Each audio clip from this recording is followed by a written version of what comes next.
Durante años los placebos han tenido muy mala prensa. Básicamente se usaban para engañar a la gente. Doctor, no me encuentro bien. Pero, hombre, si le he hecho todos los estudios y usted no tiene nada. Pues es que yo no me encuentro bien. Es que Mire, doctor, es que no... Doctor, no me encuentro bien. Bueno, vale, mire, le voy a dar unas pastillas. Estas pastillas, que seguro que le sentarán mucho mejor y no necesitará volver a verme. La palabra placebo viene de complacer en latín. Los placebos no son medicamentos reales. Están hechos de sustancias que no hacen ni mal ni bien, como una simple pastilla de azúcar. Pero la clave está en que parecen medicamentos de verdad, o eso le hacemos creer a la gente. Generalmente pasan cosas sorprendentes. Doctor. Pero bueno, hombre, usted otra vez por aquí.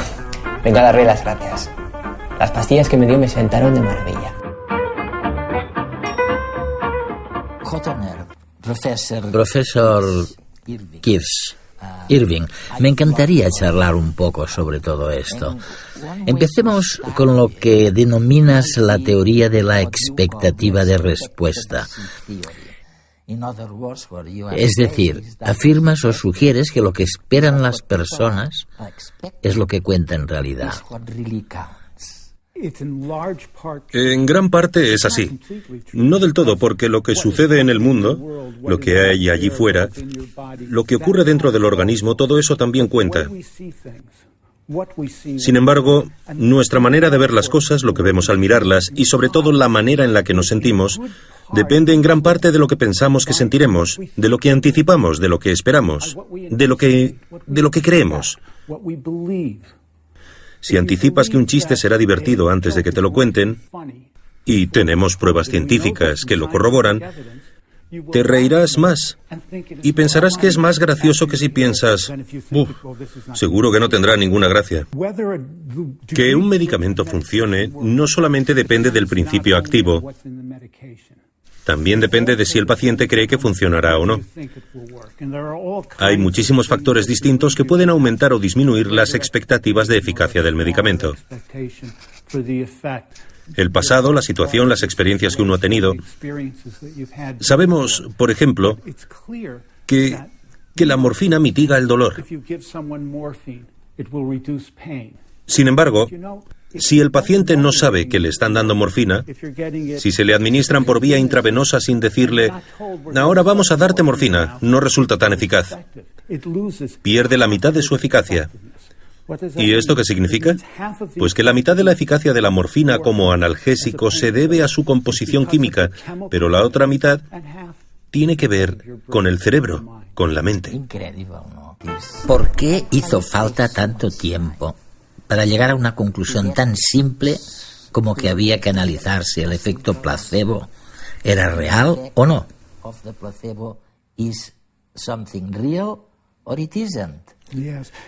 Pues bien, durante muchos años a nadie se le pasaba siquiera por la cabeza que pudiera haber un efecto placebo real. Se pensaba que el placebo era algo que se administraba al paciente simplemente para complacerlo, sin que surtiera ningún efecto verdadero sobre la enfermedad. Pero en la década de 1950 y 1960, los científicos descubrieron que sí que existía tal efecto. Y empezó un periodo en el que intentaron controlarlo.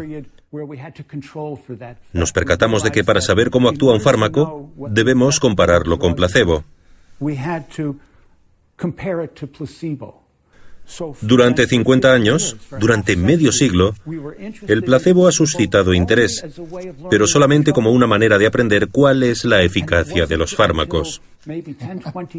Hasta que hace unos 10 o 20 años alguien pensó, un momento, investigamos el efecto placebo para comprender los medicamentos, pero ¿acaso no resulta interesante que el placebo actúe en tantas enfermedades distintas? A partir de ahí, los científicos empezaron a estudiar el placebo por sí mismo. Esa ha sido mi pasión, estudiar el placebo, entender cuándo funciona, hasta qué punto funciona y en quién funciona.